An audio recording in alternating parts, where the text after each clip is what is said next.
Hello dear students, आज हम solve करेंगे क्लास 9 का साइंस का मिड टर्म पेपर।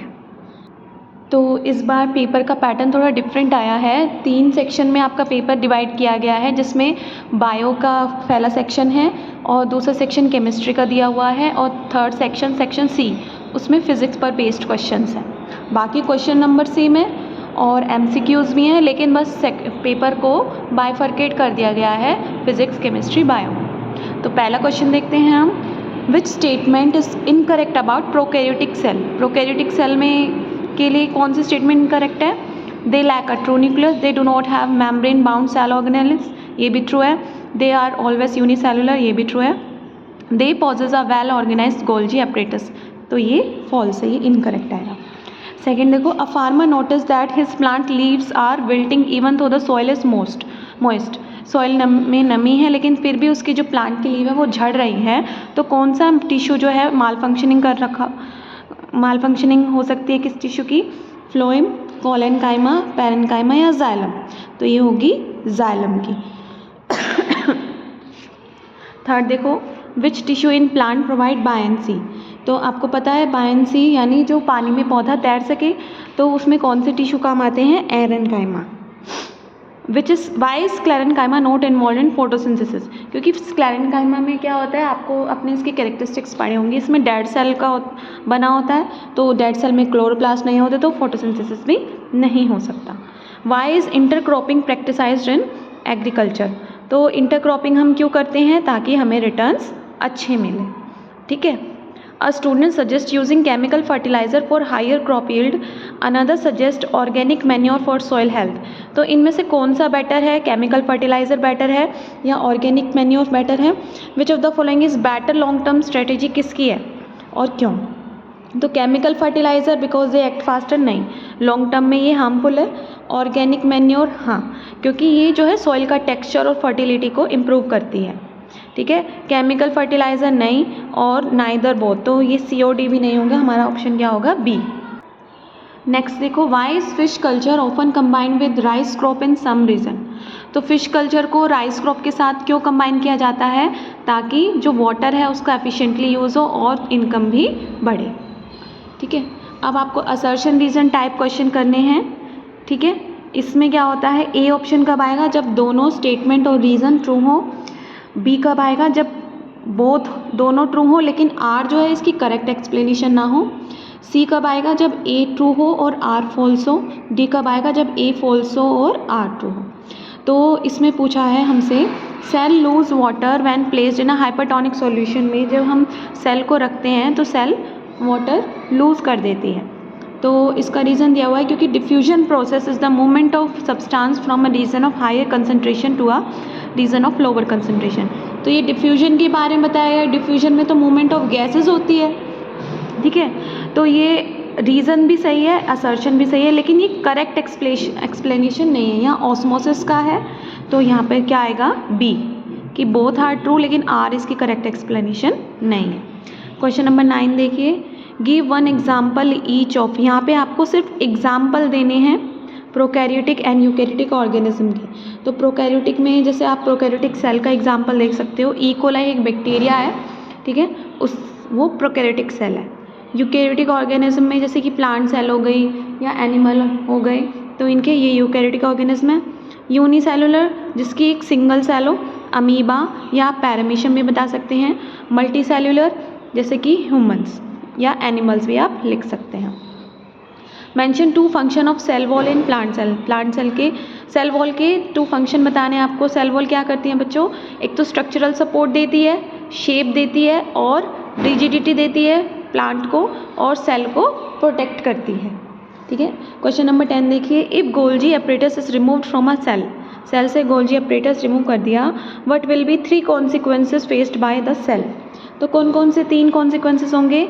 पहला होगा, गोल्जी का जो फंक्शन, मेन फंक्शन क्या होता है? Packaging and transport of material, जिसमें डिस्ट्रप्शन हो जाएगा।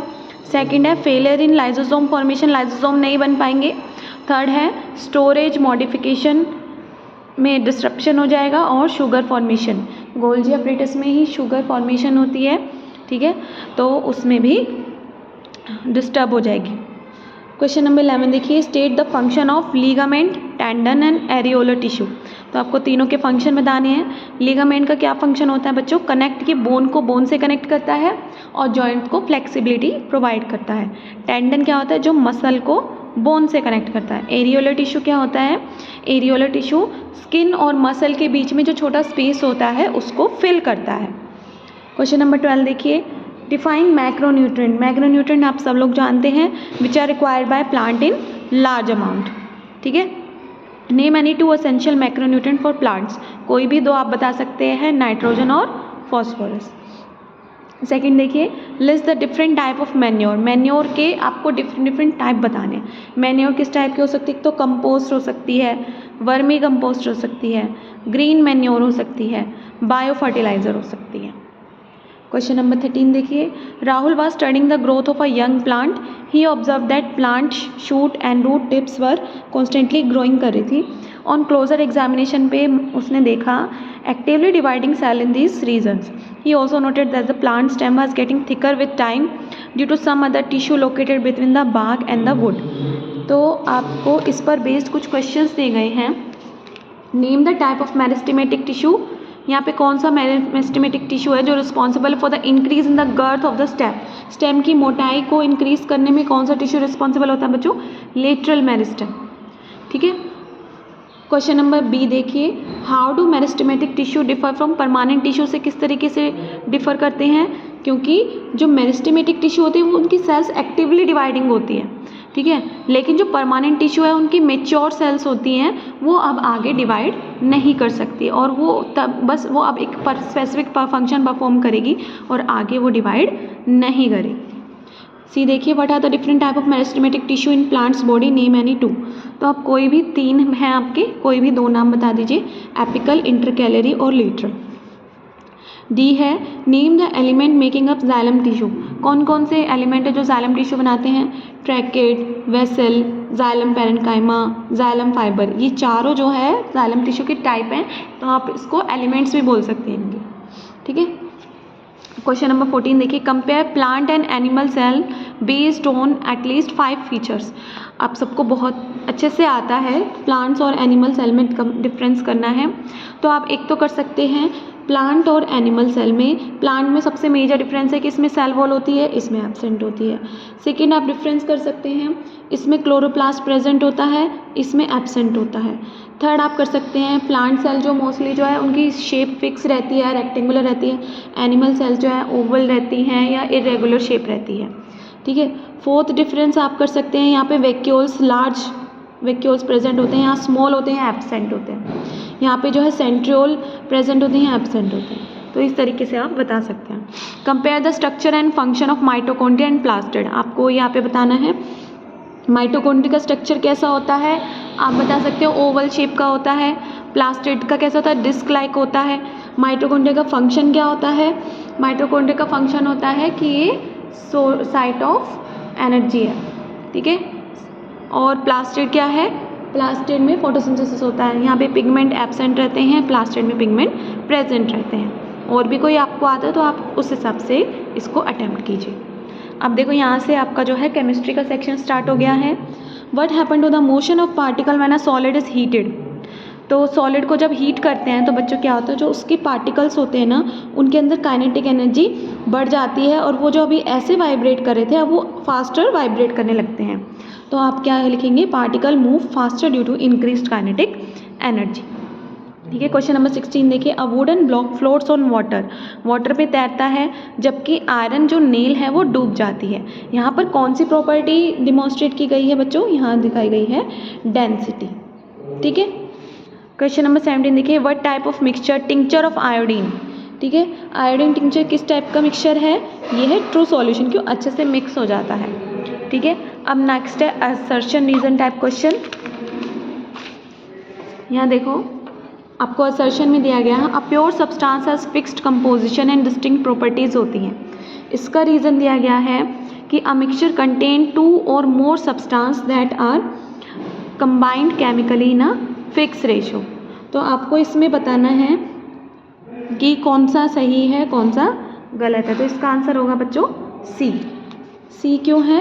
क्योंकि यहाँ पर ए ट्रू है, आर फॉल्स है, ठीक है, क्योंकि मिक्सचर में जो है केमिकली ना फिक्स रेशो में मिक्स नहीं होता है, कैस जो है अमाउंट वेरी करती है। क्वेश्चन नंबर 19 देखिए, list any two characteristics of particle of matter. आपको पार्टिकल्स ऑफ मैटर के 2 कैरेक्टरिस्टिक्स बताने हैं। पहला आप बता सकते हैं particle of matter have space between them. Particle of matters continuously move करते हैं, तो आप कोई भी 2 लिख सकते हैं। इसके अलावा अगर आपको और भी आते हैं तो a student prepared a sugar solution, वो प्रिपेयर किया है और उसने देखा कि और ज़्यादा उसमें शुगर डिज़ोल्व नहीं हो रही, तो what type of solution is it, explain.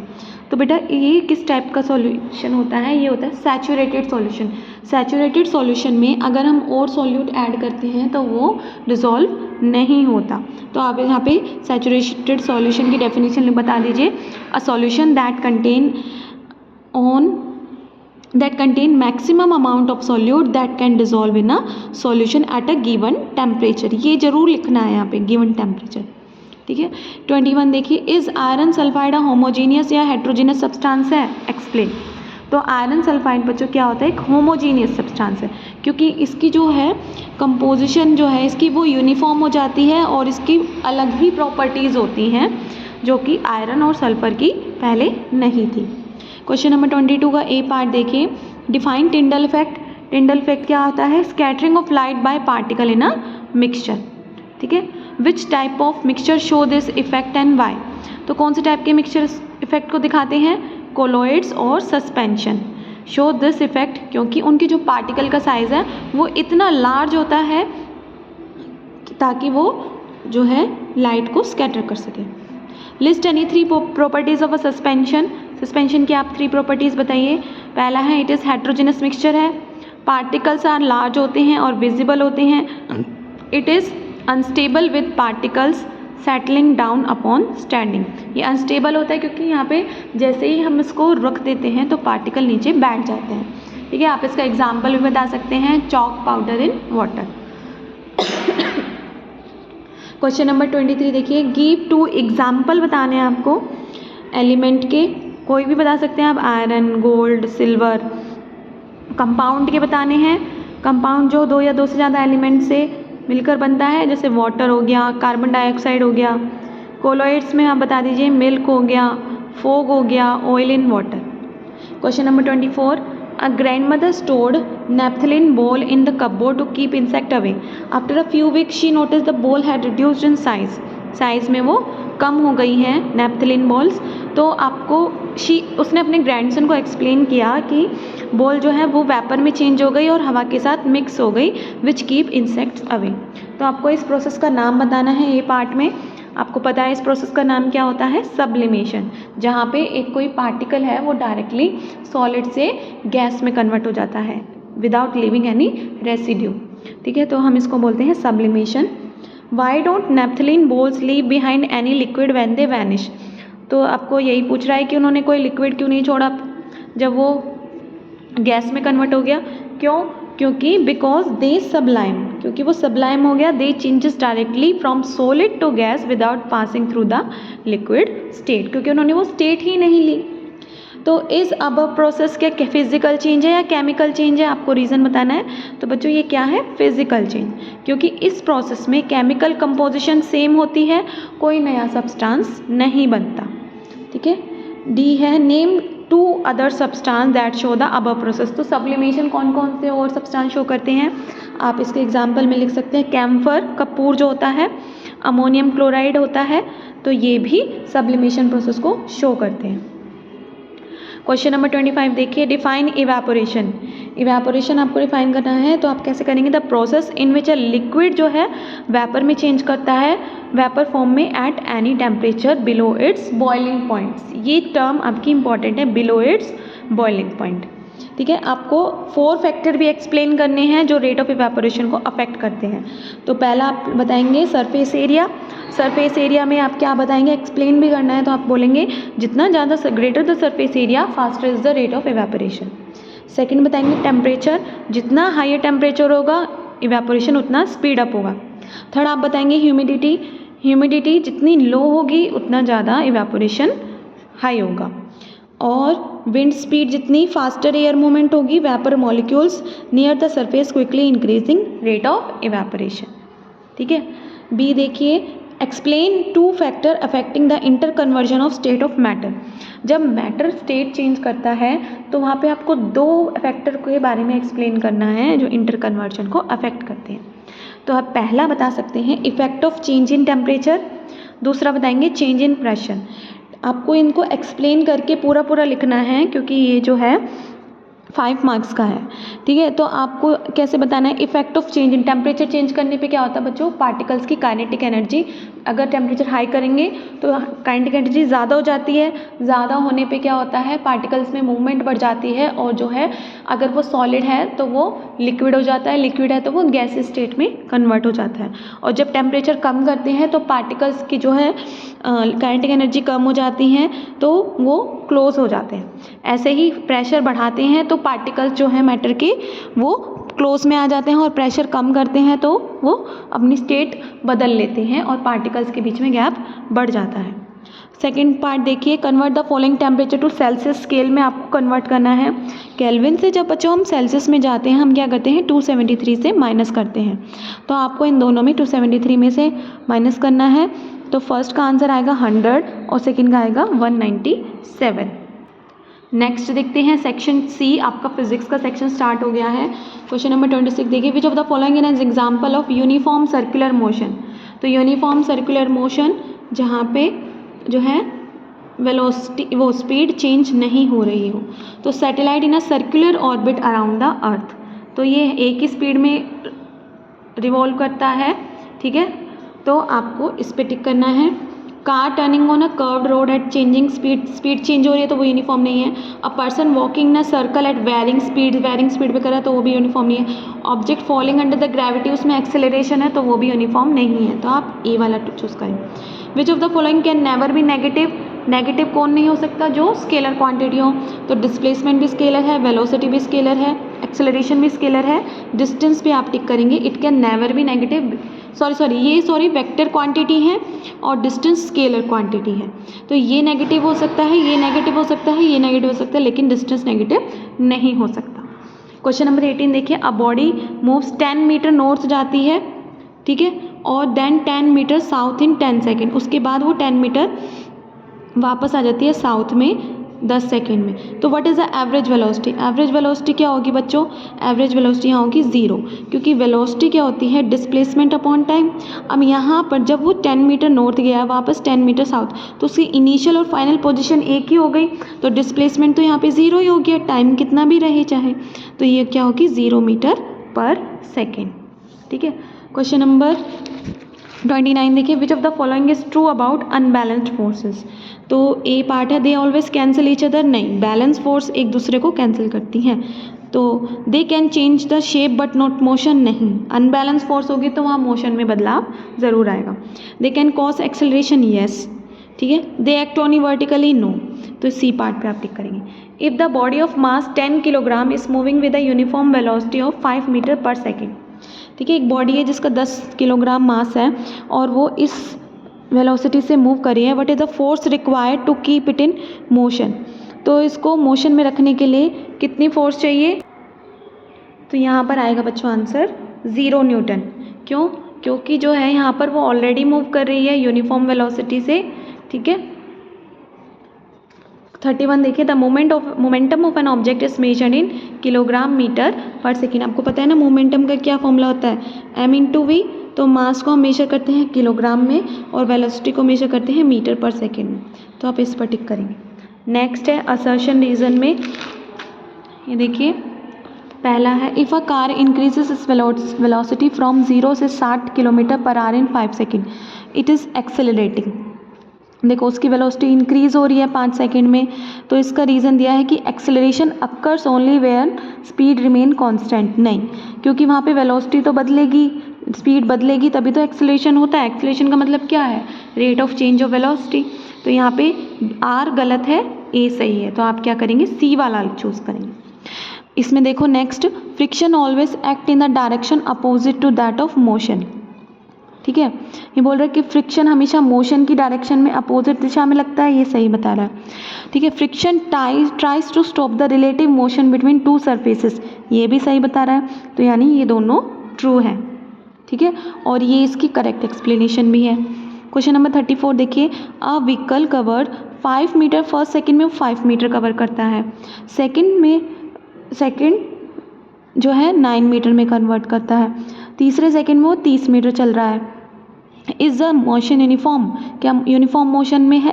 क्या ये यूनिफॉर्म मोशन का एग्जाम्पल है? नहीं, क्योंकि देखो फर्स्ट सेकंड में 5 चल रहा है, सेकंड में हर बार उसका जो है डिस्टेंस वेरी कर रहा है। इक्वल इंटरवल टाइम में अगर वो इक्वल डिस्टेंस कवर करता तो ये यूनिफॉर्म मोशन होता, लेकिन यहाँ पे distance covered in equal times intervals are different, तो it is non uniform. Question number 35 देखिए, list any 2 factor that affect friction. तो कौन कौन से हो सकते हैं? एक तो सरफेस का नेचर कैसा है, कि वहाँ पे इरेगुलर सरफेस है, स्मूथ सरफेस है। सेकंड, नॉर्मल फोर्स की फोर्स। ठीक है। क्वेश्चन नंबर बी का फर्स्ट पार्ट देखिए, right the mathematical expression for Newton second law of motion. तो मैथमेटिकल एक्सप्रेशन आप कैसे लिखेंगे? आपने ये वाला फॉर्मूला पढ़ा है, F = ma, सिर्फ इतना सा लिखना है। Question number second part, what will happen to the acceleration of an object if the force applied on it is doubled। अगर हम इस पर फोर्स डबल कर देते हैं तो ऑब्जेक्ट की एक्सेलरेशन क्या होगा? बच्चों अगर फोर्स हमने डबल कर दी, ठीक है, तो एक्सेलरेशन भी क्या होगा? डबल हो जाएगा। ठीक है, तो acceleration will also double. Question number ये देखिए 36 का first part, compare the motion of 2 student. आपको ए दे रखा है जो 5 किलोमीटर नॉर्थ चलता है और फिर वो यू टर्न ले लेता है और वापस 2 किलोमीटर रिटर्न आ जाता है। ठीक है, तो यहाँ पर एक तरीके से उसने कितना चला? 3 किलोमीटर चला, लेकिन बी है वो 4 किलोमीटर स्ट्रेट नॉर्थ की ओर जा रहा है, तो ये 4 किलोमीटर चला, ये 3 मीटर चला, तो किसका ग्रेटर डिस्प्लेसमेंट है? बी का। सेकंड देखिए, state one difference between speed and velocity में आपको वन डिफरेंस बताना है। स्पीड बच्चों एक स्केलर क्वांटिटी है, वेलोसिटी एक वेक्टर क्वांटिटी है, आप ये बता सकते हैं। दूसरा क्या बता सकते हैं? स्पीड में सिर्फ मैग्नीट्यूड की बात की जाती है, लेकिन वेलोसिटी में मैग्नीट्यूड और डायरेक्शन दोनों की बात की जाती है। क्वेश्चन नंबर 37 का फर्स्ट पार्ट देखिए, it is advise to tie any luggage kept on the roof of a bus with अ रोप। कि भाई हमेशा बस की छत पर रखे किसी भी सामान को रस्सी से बांधने की सलाह क्यों दी जाती है? क्योंकि जो लगेज है उसमें इनर्शिया ऑफ रेस्ट है, तो वो स्टेट जो बस चल रही है उसके मोशन को रेजिस्ट करेगा, तो उसकी टेंडेंसी है कि वो साइड में या आगे पीछे गिर सकता है। तो due to inertia of rest the luggage will resist its state and has tendency to fall sideways, backward and forward. Second देखिए, when a carpet is beaten with a stick dust comes out of it. तो आपको ये लिखना है, क्योंकि जो dust है inertia of rest पर है, तो डस्ट पार्टिकल अपना जो है पोजीशन ऑफ रेस्ट को रिटेन करेंगे, लेकिन जैसे वो ग्रेविटी की वजह से वो नीचे गिर जाएंगे and fall due to gravity. When a motor car makes a sharp turn at high speed, पर वो जैसे ही घूमती है तो हम जो है एक तरफ को झुक जाते हैं, we tend to get thrown to one side. तो आपको इसका रीज़न बताना है, क्योंकि हम जो है वहाँ पर मोशन में, इनर्शिया ऑफ मोशन, हमारी जो बॉडी है टेंड टू, हम कार मोशन में है तो हम भी सोचेंगे कि हमारी बॉडी मोशन में कि वो स्ट्रेट लाइन में मूव करे, बट कार की डायरेक्शन सडनली एकदम से चेंज हो जाती है तो हमें थोड़ा सा झटका लगता है और हम एक और toward the side opposite to the turn झुकने लग जाते हैं। ठीक है, आगे का नेक्स्ट क्वेश्चन देखिए 38 ए पार्ट देखिए, Riya cycle continue to move even after she stopped pedalling. ठीक है, वो पैडल चलाती रहती है, लेकिन वो पैडल को मूव करना स्टॉप कर देती है, लेकिन फिर भी साइकिल जो है मूव करना कंटिन्यू रखती है। क्यों? Due to inertia of motion की वजह से, जो उसकी साइकिल है वो अपोज करेगी रोकने के लिए, तो इसीलिए मोशन में ये इनर्शिया की वजह से वो थोड़ी देर तक साइकिल उसकी चलती रहती है। बी देखिए, Meera who has heavier cycle find its harder to accelerate than Anika. Meera की हैवियर साइकिल होती है तो उसको जो है अनिका की तुलना में ज़्यादा मुश्किल होती है।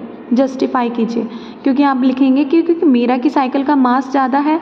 सेकंड लॉ ऑफ मोशन के अकॉर्डिंग जिसका मास ज़्यादा होता है उसको एक्सेलरेशन करने में उतनी ज़्यादा फोर्स चाहिए होती है, because Meera cycle has more mass and according to second law of motion more force is needed to accelerate a heavier object. C A state Newton first law of motion, ये सब आप बता देंगे। डी है देखिए explain a situation from the above case where Newton third law is visible. आपको ऊपर वाले केस से ये बताना है कि यहाँ पर न्यूटन का थर्ड लॉ कैसे पता लग रहा है। तो आपको न्यूटन के थर्ड लॉ में एक्शन और रिएक्शन की बात की जाती है। तो एक्शन क्या हुआ यहाँ पे कि उसने पैडल को पुश किया, टायर जो है बैकवर्ड की ओर पुश हुए अगेंस्ट द ग्राउंड। रिएक्शन क्या हुआ, ग्राउंड जो है वो टायर को फॉरवर्ड की ओर पुश कर रहा है, जिससे कि साइकिल आगे की ओर चल पा रही है, प्रोपेलिंग द साइकिल फॉरवर्ड। 39 देखिए, इसका ए पार्ट है कंपेयर यूनिफॉर्म लीनियर मोशन और यूनिफॉर्म सर्कुलर मोशन को इन सब पॉइंट के ऊपर बेस पर कंपेयर करना है। तो आप बताएंगे स्पीड। तो लीनियर यूनिफॉर्म लीनियर मोशन मतलब जो स्ट्रेट लाइन मोशन है, सर्कुलर मोशन जो सर्कल में चल रहा है। तो यहाँ पर स्पीड की अगर हम बात करें, यूनिफॉर्म है तो दोनों तरफ स्पीड जो है कांस्टेंट रहेगी। लेकिन अगर वेलोसिटी की बात करें, वेलोसिटी लीनियर मोशन में भी कांस्टेंट रहेगी क्योंकि डायरेक्शन चेंज नहीं हो रही, लेकिन सर्कुलर मोशन में हर बार उसकी डायरेक्शन चेंज हो रही है, तो हम लिखेंगे changes continuously because direction changes. Acceleration क्या होगा यहाँ पे वेलोसिटी कांस्टेंट है तो एक्सेलरेशन ज़ीरो रहेगा क्योंकि एक्सेलरेशन हो ही नहीं रहा, वेलोसिटी में बदलाव आ ही नहीं रहा। लेकिन सर्कुलर मोशन में एक्सेलरेशन जो है नॉन ज़ीरो होगा क्योंकि डायरेक्शन हमेशा चेंज हो रही है। 4 देखिए डायरेक्शन ऑफ मोशन, यहाँ पे लीनियर मोशन है तो फिक्स्ड है इन द स्ट्रेट लाइन, यहाँ पर चेंजेस कंटिन्यूसली। इसका एग्जाम्पल देना है, आप बता सकते हैं car moving on straight road, इसका आप बता सकते हैं satellite in a circular orbit around the earth. B part देखिए, a stone is tied to a string and whirled in a circle of radius 0.5 metre with a speed of 4 metre per second. आपको बता रहे कि एक धागे से बांधा गया एक पत्थर, उसको घुमाया जा रहा है जिस सर्कल में जिसकी रेडियस 0.5 मीटर है और स्पीड क्या है 4 मीटर पर सेकेंड। आपको ये बताना है क्या ये यूनिफॉर्म सर्कुलर मोशन है, हाँ ठीक है। सेकंड देखिए, calculate the time it take to complete one full revolution. One full revolution को कंप्लीट करने में कितना टाइम लगता है, आपको टाइम निकालने के लिए क्या करना है, टाइम का फॉर्मूला देखिए डिस्टेंस बाय स्पीड होता है, तो आपको स्पीड गिवन है 4 मीटर पर सेकेंड। अब आपको क्या चाहिए, डिस्टेंस चाहिए। डिस्टेंस कितना होगा, जितना इसने एक राउंड लिया है। एक राउंड निकालने के लिए सर्कल के क्या होते हैं, सर्कमफ्रेंस। सर्कमफ्रेंस का क्या फॉर्मूला होता है 2πr, तो 2 इंटू पाई की वैल्यू रखिए 3.14 इंटू रेडियस 0.5 तो आएगा 3.14। अब आप डिस्टेंस में 3.14 रखिए डिवाइडेड बाय 4 तो कितना आएगा 0.785 सेकेंड। थर्ड देखिए, what is the direction of force acting on the stone. Stone पे डायरेक्ट जो फोर्स कहाँ से लग रही है, टुवर्ड द सेंटर, ठीक है। तो यहाँ से ही तो कोई घुमा रहा होगा तभी तो वो स्टोन घूम पा रहा है, तो सेंटर से लग रही है। What would happen if the string break, अगर स्ट्रिंग ब्रेक हो जाएगा, ये धागा टूट जाएगा तो क्या होगा, स्टोन जो है बच्चों क्या होगा, टूट के टेंजेंशियली नीचे गिरेगा। The stone move in a straight line tangentially to the circle due to inertia. Fifth देखिए, explain why this motion is accelerated. आपको ये बताना है मोशन, ये जो है ये मोशन में एक्सेलरेशन क्यों है, क्योंकि हर बार यहाँ पे जब भी हम इसको राउंड राउंड घुमा रहे हैं तो इसकी डायरेक्शन बदल रही है। तो accelerated motion is due to changing direction of velocity. Thank you.